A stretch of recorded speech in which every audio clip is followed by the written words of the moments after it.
بسم اللہ الرحمن الرحیم۔ نماز ظہر کی طرف جلدی جانے کی فضیلت۔ ابو ہریرہ رضی اللہ تعالیٰ عنہ روایت کرتے ہیں کہ رسول اللہ صلی اللہ علیہ وسلم نے فرمایا، اگر لوگ جان لیں کہ ظہر کی نماز کی طرف جلدی جانے کی کیا فضیلت ہے تو وہ اس کی طرف مسابقت کریں، اور اگر جان لیں کہ عشاء اور صبح کی نمازوں کی کیا فضیلت ہے تو وہ سرین کے بل چل کر آئیں۔ تخریج صحیح البخاری۔ ظہر سے پہلے اور بعد میں 4 رکعت کی فضیلت۔ حضرت عنبسہ بن ابو سفیان روایت کرتے ہیں کہ حضرت ام المومنین ام حبیبہ رضی اللہ تعالی عنہا کہتی ہیں کہ رسول اللہ صلی اللہ علیہ وسلم نے فرمایا، جس نے ظہر سے قبل اور اس کے بعد 4 رکعت کی پابندی کی تو اس پر جہنم کی آگ حرام ہے۔ تخریج سنن ابی داؤد۔ زوال کے بعد ظہر سے پہلے 4 رکعت نماز کی فضیلت۔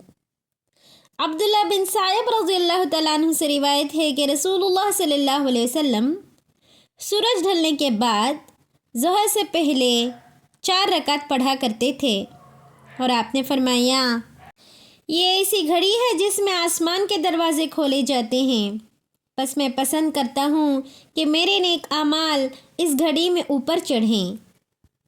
تخریج جامع ترمذی، روایت حسن ہے۔ چاشت کے وقت 4 رکعت نماز ادا کرنے کی بڑی فضیلت۔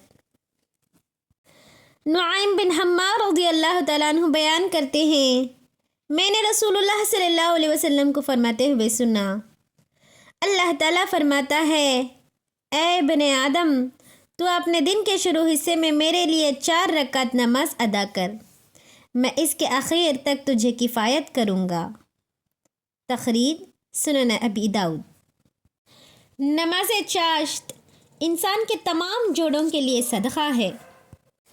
ابو ذر رضی اللہ تعالیٰ عنہ نبی کریم صلی اللہ علیہ وسلم سے روایت کرتے ہیں کہ آپ صلی اللہ علیہ وسلم نے فرمایا، صبح کے وقت ہر آدمی کے ذمے اس کے ہر جوڑ پر صدقہ ہوتا ہے، پس ہر دفعہ سبحان اللہ کہنا صدقہ ہے، ہر دفعہ الحمدللہ کہنا صدقہ ہے، ہر مرتبہ لا الہ الا اللہ کہنا صدقہ ہے، ہر مرتبہ اللہ اکبر کہنا صدقہ ہے، نیکی کا حکم دینا صدقہ ہے اور برائی سے روکنا صدقہ ہے، اور ان سب کی جگہ چاشت کی 2 رکعتیں کفایت کرتی ہیں۔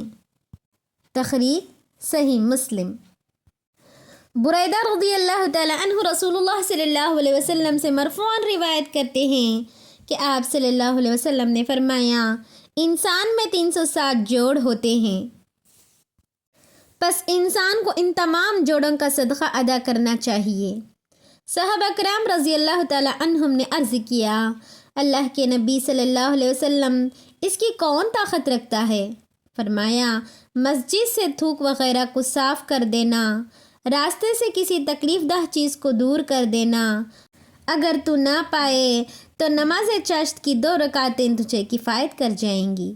تخریج سنن ابی داؤد، روایت صحیح ہے۔ نماز چاشت کی فضیلت اور اس کی وصیت کا بیان۔ ابو ہریرہ رضی اللہ تعالیٰ عنہ بیان کرتے ہیں، میرے خلیل یعنی رسول اللہ صلی اللہ علیہ وسلم نے مجھے 3 باتیں زندگی بھر نہ چھوڑنے کی وصیت فرمائیں: ہر ماہ کے 3 روزے، نماز چاشت، وتر ادا کر کے سونا۔ تخریج صحیح البخاری۔ ایک معبود کو سجدہ کرنے کی فضیلت۔ قرآن میں سب سے پہلے نازل ہونے والی سورت اقرا کے آخر میں ہے، وَاسْجُدْ وَاقْتَرِب، سجدہ کر اور قرب حاصل کر۔ معدان بن ابو طلحہ یعمری بیان کرتے ہیں، میں رسول اللہ صلی اللہ علیہ وسلم کے آزاد کردہ غلام ثوبان رضی اللہ تعالیٰ عنہ کو ملا۔ میں نے ان سے سوال کیا کہ آپ مجھے کوئی ایسا عمل بتائیں جس کے ذریعے سے اللہ مجھ کو جنت میں داخل کر دے، یعنی جو عمل اللہ تعالیٰ کو تمام اعمال میں سے زیادہ محبوب ہو۔ بس وہ خاموش ہو گئے۔ میں نے پھر سوال کیا، پھر وہ خاموش رہے۔ میں نے تیسری بار سوال کیا تو کہنے لگے میں نے اس بارے میں رسول اللہ صلی اللہ علیہ وسلم سے سوال کیا تھا تو آپ صلی اللہ علیہ وسلم نے فرمایا کثرت سے سجدے کرو، یعنی نوافل زیادہ پڑھو، کیونکہ تو اللہ کے لیے جو سجدہ بھی کرے گا اللہ اس کے ذریعے سے تیرا ایک درجہ بلند فرمائے گا اور تیرا ایک گناہ مٹا دے گا۔ تخریج صحیح مسلم۔ عبادہ بن صامت رضی اللہ تعالی عنہ روایت کرتے ہیں کہ انہوں نے رسول اللہ صلی اللہ علیہ وسلم کو فرماتے ہوئے سنا، جب کوئی آدمی اللہ کے لیے سجدہ کرتا ہے تو اللہ اس کے لیے ایک نیکی لکھ دیتا ہے اور ایک گناہ مٹا دیتا ہے اور اس کا ایک درجہ بلند کر دیتا ہے، پس تم کثرت سے سجدہ کرو، یعنی نوافل بکثرت ادا کرو۔ تخریج سنن ابن ماجہ۔ روایت صحیح لغیرہ۔ کثرت سجود مراد حاصل کرنے کا ذریعہ ہیں۔ ربیعہ بن کعب اسلمی رضی اللہ تعالیٰ عنہ بیان کرتے ہیں کہ میں رسول اللہ صلی اللہ علیہ وسلم کے پاس تھا، پس میں آپ کے وضو و حاجت وغیرہ کے لیے پانی لایا کرتا تھا۔ آپ نے فرمایا مانگ۔ میں نے کہا میں جنت میں آپ کا ساتھ مانگتا ہوں۔ آپ نے فرمایا اس کے علاوہ کوئی چیز مانگ۔ تو میں نے کہا کہ یہی چیز چاہیے، تو آپ صلی اللہ علیہ وسلم نے فرمایا تم اپنے متعلق کثرت سجود کے ساتھ میری مدد کرو، یعنی نوافل زیادہ ادا کیا کرو۔ تخریج صحیح مسلم۔ ابو ہریرہ رضی اللہ تعالیٰ عنہ سے روایت ہے کہ رسول اللہ صلی اللہ علیہ وسلم نے فرمایا آدمی اپنے رب کے سب سے زیادہ قریب سجدے کی حالت میں ہوتا ہے، بس تم اس حالت میں کثرت سے دعا کرو۔ تخریج صحیح مسلم۔ زیاد بن ابی زیاد بنی مخزوم کے غلام نبی کریم صلی اللہ علیہ وسلم کے ایک خادم سے بیان کرتے ہیں کہ نبی کریم صلی اللہ علیہ وسلم اپنے خادم سے کہا کرتے تھے کیا تیری کوئی ضرورت ہے؟ حتیٰ کہ جب ایک دن اس کو کہا تو اس نے کہا اللہ کے رسول میری ایک ضرورت ہے۔ آپ صلی اللہ علیہ وسلم نے پوچھا تیری کیا ضرورت ہے؟ اس نے کہا میری ضرورت یہ ہے کہ آپ قیامت کے دن میری سفارش کریں۔